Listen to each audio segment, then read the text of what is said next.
Hi, this is Peter Schweitzer, and welcome to the Drill Down, where we relentlessly expose cronyism, corruption, and the abuse of power in Washington, D.C.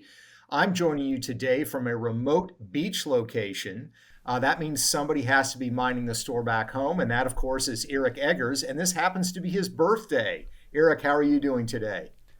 Well, I feel, just like I did on the day of my birth, abandoned by the people that love me, Peter. Thank you. It's great to be here. Well, we know you're going to suffer through, as you always do.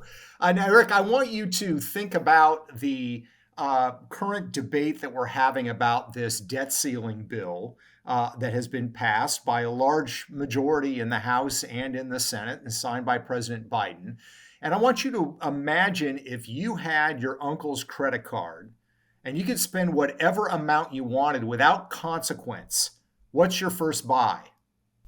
Right. It's a great question. It's a flawed premise, though, because with my uncle's credit card, it's probably stolen. So the consequences, regardless of the nature of the purchase, would be severe and swift. But I think that it's an excellent premise in terms of the conversation we're having about the United States debt and our deficit and our spending problem, because it does seem like we don't have our uncle's credit card. We have everyone's uncle's credit card. We have the U.S. taxpayer credit card, and they don't appear to be concerned about the consequences of whatever they rack up, despite the fact that we now have allegedly this new era of fiscal responsibility. I mean, isn't that what we've been told this debt ceiling compromise is? Is it not? Is austerity not the name of the game now? Or have we not reined it in?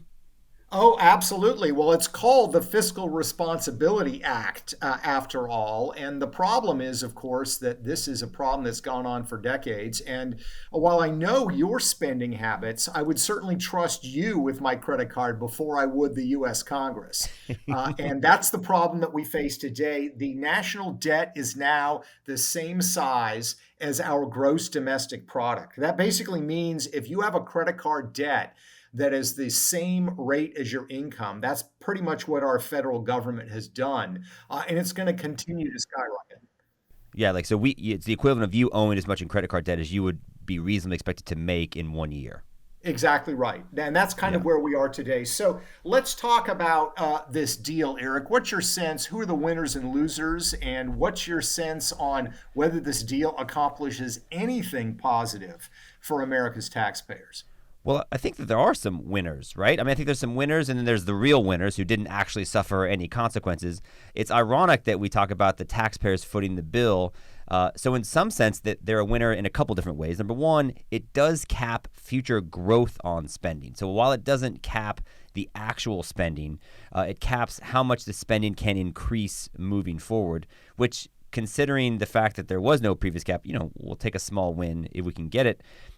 I know you have, in previous discussions about why we have this spending problem, you've lamented the fact that Congress doesn't actually pass a budget. But some analysis in this bill suggests that this actually does, because of the caps and other things, put a budget out there for the next 2 years. Do you consider that a win at all? And if so, would the American taxpayers be happy about that? Yeah, it's funny, Eric. The bar for me is so low. I was actually surprised that there were a few positive things in this bill. And you're quite right. I mean, when it comes to actually passing a budget on time, a budget where the budget committee actually looks at how everything is going to cost. The last time Congress did that in any remote way that was consistent with the way that they were supposed to was back in 1996. So, in the sense, if this actually pushes us to some kind of a budgetary process on time, I think that's a great development. But the problem is, every time that something good comes along like this, it gets pocketed, meaning they take it, they talk about how important it is, and then they change the rules down the road. I mean, let's remember that this bill suspends the debt limit until January of 2025. And the debt limit has been the only time in recent years that we've even had a discussion about how much Congress is spending, because they usually just pass a continuing resolution.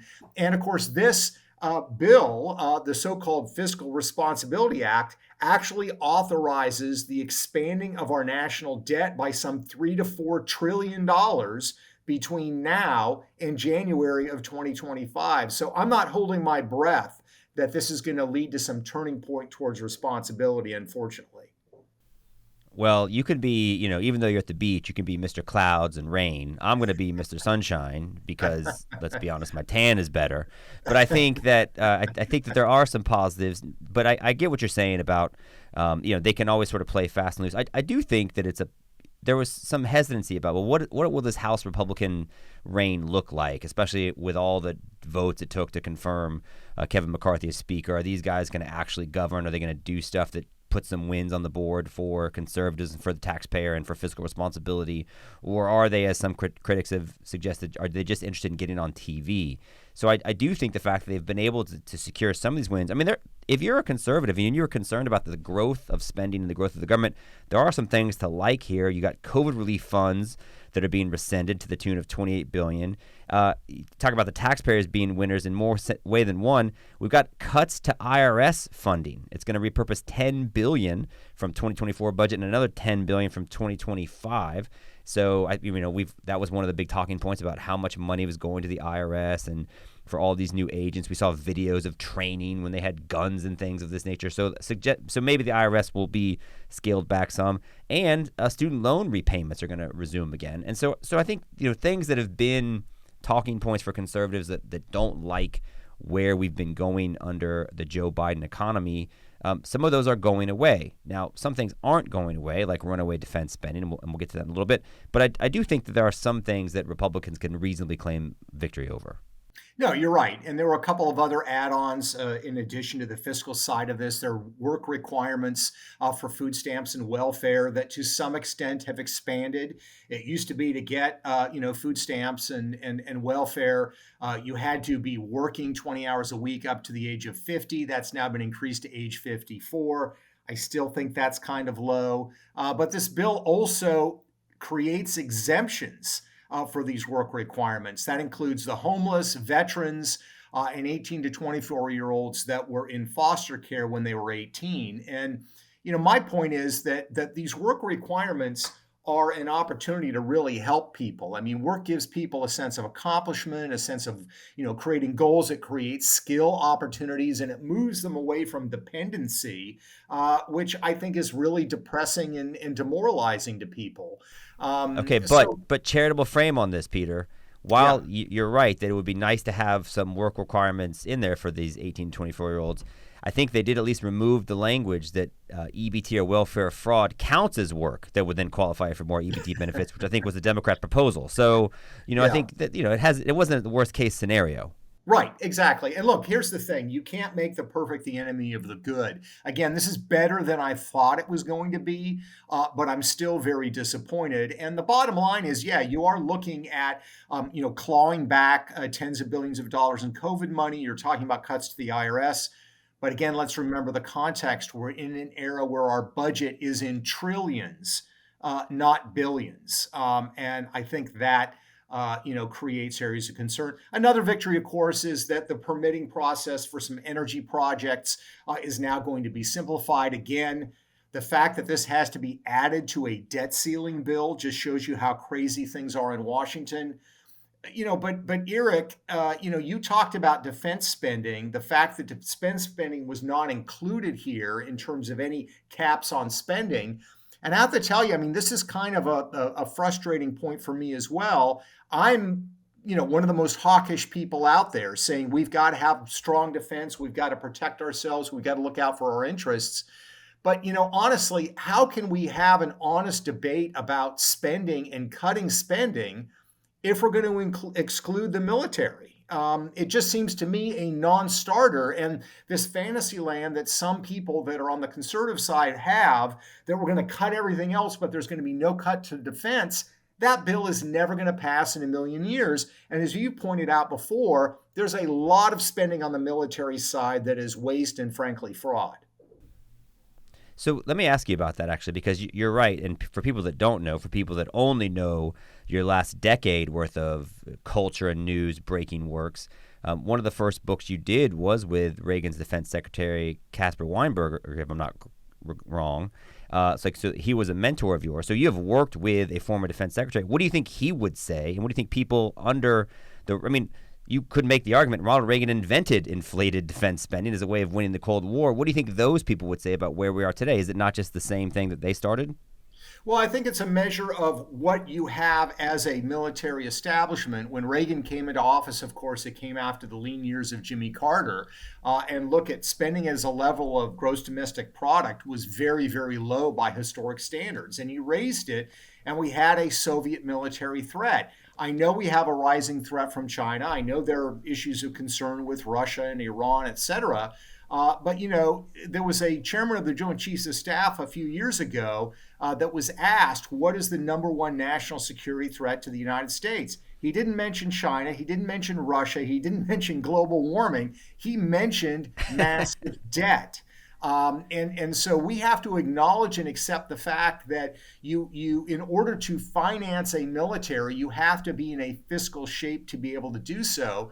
So I think given the context and given that, the Trump years were very good to the military, and I'm thankful for that, but the notion that it has to continue to increase in size and scope, the national defense budget, is just unsustainable. So I think we have to be honest about these things. The big problem is, Eric, when it comes to spending in Washington, most people will say, we want cuts, but they only want other stuff cut that affect other people. They don't want the things that affect them. And that's not a realistic way to go forward, because that means nothing's going to get cut. It's funny. I think that's a great answer, and I think it's a great perspective. Psychologists will tell you sometimes people, if they're in a traumatic or dangerous situation or just a negative situation, they'll develop something called an inner vow. It's like, okay, well, whatever happens, like I will be this way, and being this way and deriving my identity from this thing is a way of escaping this situation. If you ever go to counseling, people will talk about that. And it's almost like the U.S. military made the inner vow, we're going to spend, and we're going to keep spending all the time. And even if, and what happens in real life is your life circumstances change. And so that inner vow is actually no longer necessary, and at times actually becomes detrimental to your situation. And that's exactly what's happened with defense spending today. The United States now spends at over $870 billion, I believe, each year on defense spending, according to one analysis from April of early this year. More than the next 10 countries combined, which includes China. China's about 30% of the next 10, Russia, then India, then a few more. But the point is, we are dramatically outpacing the closest threats. And they may say that that's exactly where we want to be. You don't want it to be even. You want to project strength and its safety from that strength. But to your point, if every time we don't cut the budget, and if every time we pass a massive spending bill, we do it because we're rationalizing that we need the defense contracts and the defense contractors need to continue to be paid, then there is no solution moving forward to our national debt, which, as you noted, is actually a national security problem. Yeah, I mean, when you look at these defense numbers comparing the United States to China and others, you always have to be a little bit cautious. In the United States, we pay our soldiers and we pay them reasonably well, especially by world standards. In China, they don't. So, about 70% of our military budget is paying personnel. But to your larger point, you're right. I mean, look, let's face it. Right now, we're approaching the point where payments on our national debt are equal to the size of our defense budget. If we keep doing this, cuts are going to come, whether we want them or not. So we might as well prepare for them and handle them in a proper way. And there's a lot of pork in military spending as well, just as there is on the domestic side. I mean, the problem is our congressmen, they derive enormous benefits from getting spending for their district or for their area. They don't really get much political benefit if they go back to their district and say, guess what? We cut this budget by 10%. So there's very, very little incentive for our elected officials to do anything responsible here. No, you're right. So at the end of the day, then it becomes an us problem, right? Like we're the ones that aren't properly rewarding the politicians who make the decisions. And to your point about the cuts will eventually come, I'm laughing because every time we have conversations, even at the national level, about what has to cut if we don't pass the spending resolutions, or eventually if we don't pass these taxes and we don't spend this money, we're going to see some cuts. I'm always reminded of, I used to work in local media, and we'd cover the local county, and they would talk, the big thing they would always threaten to take off the table if we didn't pass the tax rate increase was mosquito control. And in the summertime in North Florida where we live, mosquitoes can be bad, and they offer this service where they will come and spray your yard twice a year for free.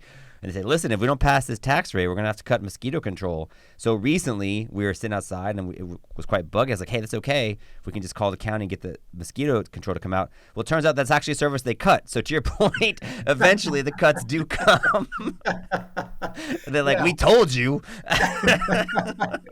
Yeah, we've all seen that. When the local government's going through cuts, they threaten to cut the fire department, the police, mosquito control, etc. This is the game that's played. But the root cause of this problem is, frankly, the voters. Voters say they care about the debt, they care about spending. They really don't, because they don't elect people that deal with it in a responsible way. And the problem is that these problems are kind of long looming problems that accumulate. They snowball. So you look at the problem of the national debt. It's like Social Security. Social Security is supposed to be insolvent by 2033. Is anybody in Washington 10 years in advance doing anything about it? Hell no. And the reason is most of the members of Congress probably won't be in Congress by then.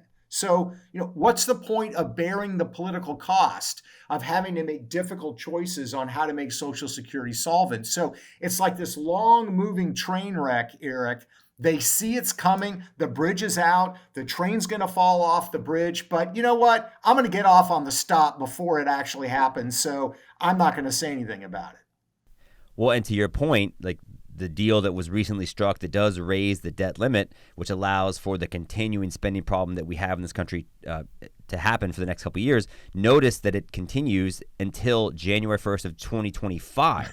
What does that do? It puts the onus on the next president. It makes it not a campaign issue for the 2024 presidential election, and it also makes it something that the lame duck session of Congress will have to deal with.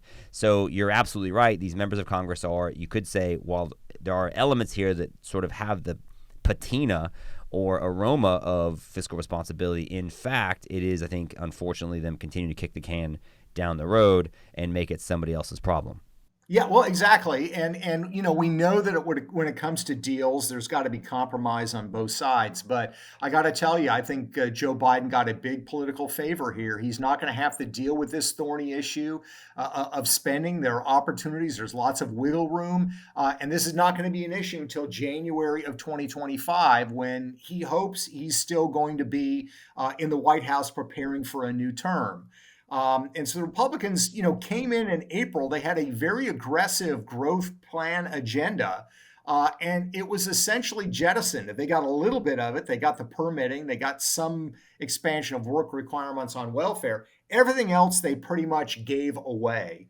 And this, I think, goes to the larger question, Eric, of, what do we do about this? It's think about the things in our lives that we complain about all the time. And we never do anything about. That's kind of what happens when it comes to excessive spending in Washington, D.C. And I think unless we start making some real changes, some real reforms, we're just going to see the same thing continue to happen. And we're going to reach a point where we are going to have hyperinflation, or we're not going to be able to finance our debt because it's going to continue to accumulate. Again, right now, it is approaching where just paying the interest on the loans that we have taken out is almost the size of the Pentagon budget. And that is the financing of the debt is just going to continue to increase. So we got to think about real reforms. And the challenge, of course, is those reforms have to be passed by Congress, who wants to avoid any responsibility on this stuff. And as we've discussed before, the more that the debt goes up, if it leads to an era of inflation, the more inflation we sort of endure, then that actually causes more money, costs us more money, because the Social Security payout is indexed to inflation. And so then it becomes this self-perpetuating problem that only from, if you think about it in math terms, it's not a linear, it's an exponential growth curve. It gets higher and everything gets more expensive. And then eventually, as you said, the money does run out. What do they say the problem with socialism is? Eventually you run out of other people's money. And I think that that's actually exactly what's happening in this case. But you're right. So, but let me ask you just this one thing. If we're saying that it's a voter problem, right? If at the end of the day, the underlying problem is the American voters kind of don't care about fiscal responsibility. Maybe they don't understand the consequences of it. And maybe it will take something like the American voters saying, oh, actually that Social Security program we're planning on, it's gone. or there are very real limits to it. It's going to be capped because, like, at the end of the day, it's about choices. So the voters have to make tough choices. Because I feel like in 2012, when Barack Obama was running for re-election, that was one of Mitt Romney's big talking points. They'd spent all this money, right? They saved General Motors. They did the American Health Care Act. They did Obamacare. They did all these things. That's one of the reasons why Obama was accused of being a socialist. And so here comes Mitt Romney saying, oh, it's a debt problem. It's a debt problem. But Barack Obama got reelected like relatively easily. So does taking the debt and the spending problem off the table politically against Joe Biden for his reelection, is that big of a loss? Because I feel like Americans don't actually care about that. Yeah, I mean, that's the problem. They should care about it, but it's in the abstract for them and it's in the distance. And look, if you look even where conservatives are today, Donald Trump himself has basically said, in effect, deficits don't really matter. Debt doesn't really matter. And if you look at the short term experience, that kind of works. And this was the argument, the great economist John Maynard Keynes said that basically, deficits are not really a problem because you're borrowing money from your own people and you're paying them. And he said it's a long-term problem. But then he said later that in the long term, we're all dead. And that's really the problem. I think most people feel like, let's not make any changes to anything. Things are fine. My checks are clearing. We haven't collapsed yet.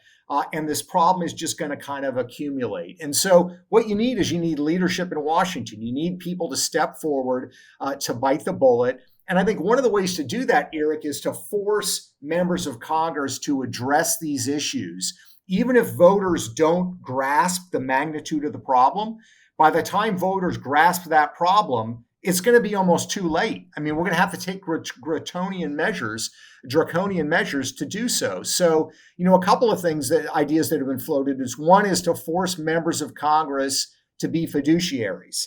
This is a requirement. If you have an investment advisor, you always want to ask them if they're fiduciaries, because that means they actually have a legal obligation to look out for your best interests. And if they don't do so, they face serious problems. The other idea is that, Congress should be required every year to file a so-called 10K form. This is what all corporations in America have to give to the SEC. And in your 10K form, you have to, project what the earnings of the company are going to be, what the expenses are going to be. The executives have to declare any conflicts of interests that might apply. Imagine if Congress had to do that. So members of Congress would file a 10K on behalf of the U.S. economy and say, look, here's how much we think they're going to make. Here's what our spending obligations are. And, oh, by the way, for each member of Congress, here's how we might be conflicted because we're invested in these sectors. So we're less inclined to do anything that would negatively impact them because it costs us money, something like that. Yeah. It's radical transparency required by Congress. And yes, in other words, they have to put out budget numbers. And if those budget numbers are falsified or fudged, that happens all the time, then there are actual consequences for that. And so this is a way of basically saying to Washington, D.C., the same rules and requirements that you've imposed on American businesses to be honest and transparent with their shareholders, guess what? You need to do with the American taxpayers. They're effectively the shareholders of the country. The problem, of course, is these reforms would have to be passed by Congress. Congress is not interested in these requirements. It's one of the inherent problems you have with a lot of these reforms. But we need to start talking about ways to force members of Congress to be responsible. If we stay in the continuing debate of cut everything else, just don't cut my stuff, this problem is going to continue to snowball, and it's going to reach a point where we are spending the majority of our budget every year on just paying debt, which is a terrible place for us to be and bodes really, really poorly for our children and grandchildren. I'd also just point out that not only does Congress have an incentive structure problem that way, but it's been a decade since we did this TV documentary which aired on Fox News, but it was about Boomtown, and it was about how wealthy Washington, D.C. had become over the last 10 years. Washington, D.C. only is more wealthy today. It used to be the case that 7 out of the 10 wealthiest counties in the country were the counties in and around the Washington, D.C. area. I believe it's now down to 6. But the point remains that these same places that make the decisions about spending money to the detriment of America's long-term fiscal health are the places where the money that they're spending ends up. And the members of Congress happen to live in around the Washington, D.C. area for at least half of the year. So that's another aspect to consider when it comes to the incentive problem. They're spending money, but it ends up in and around their area. It ends up in the area of the schools where they're sending their kids, right? I mean, so it is a real challenge, but I do think it starts, as you noted, with voters holding the people that we elect accountable to make actually good decisions. But then they have to be honest with us. And I think, once again, transparency is an integral part of the solution. Yeah, no, I think you're exactly right. And again, I do applaud something good that came out of this debt ceiling bill is they wrote the bill. They actually posted it for the public and for members of Congress to read. I mean, what a shocking concept. But under Nancy Pelosi, they would, 1,500-page bills, members wouldn't even be able to see it before they voted on it. So there's Right. some grounds for optimism here. But that's what I wanted to ask you is looking at this agreement, how would you rate it on a scale from 1 to 10? 10 being the perfect masterstroke to help us get out of this mess. 1, a nothing burger. Where would you put this in terms of doing something positive in this area? Yeah, you know how it's like you rate people based on the context of the geographic area in which they live. You might say, "Oh, she's a New York 5, but there's a San Francisco 9," something like that. So I would say this bill is a real world 3, but it's a DC 7. So I think it's for what we can come to expect from Washington DC. I think the fact that we actually have some things that the House Republicans have flagged, say these are problems, right? The growth in EBT spending with no work requirements, the growth in the IRS, and we're just giving them all kinds of money, allowing them to hire agents. The fact that we're allowing Congress to do certain things from an energy standpoint with no accountability. So there are wins here. So that's why I say it's a 7. And the fact that we have a budget, that we're actually going to have a discussion about things. I mean, it seems like a weird deal, but Thomas Massey, who's a member of Congress that we're trying to get on the podcast here shortly, he supported it. So it did curry, I think, some support from guys that typically are pretty good on budgetary issues. So that's why I'm a little bit more optimistic than I might otherwise be. Yeah, no, I think that's a good assessment. I think a DC 7 is probably a good call. And I think the point that Massey and others would make is that it's again about context. The debt ceiling debate is not the best way to address these issues. So we've got this budgetary process coming forward. We've got a Republican Congress. The budget initiates in the House. This is an opportunity for them to prove their mettle and to prove their stuff. So, well, thank you, Eric. I appreciate that. I learned a lot about rating DC versus San Francisco. I also know that the way and manner in which you would spend money on my credit card is certainly better than it would be in Washington, D.C. So thank you for your insights. And we thank you in the audience for joining us as always. You can find this podcast at thedrilldown.com. You can also find it where other great podcasts are located. Thanks again for joining us. Until next time.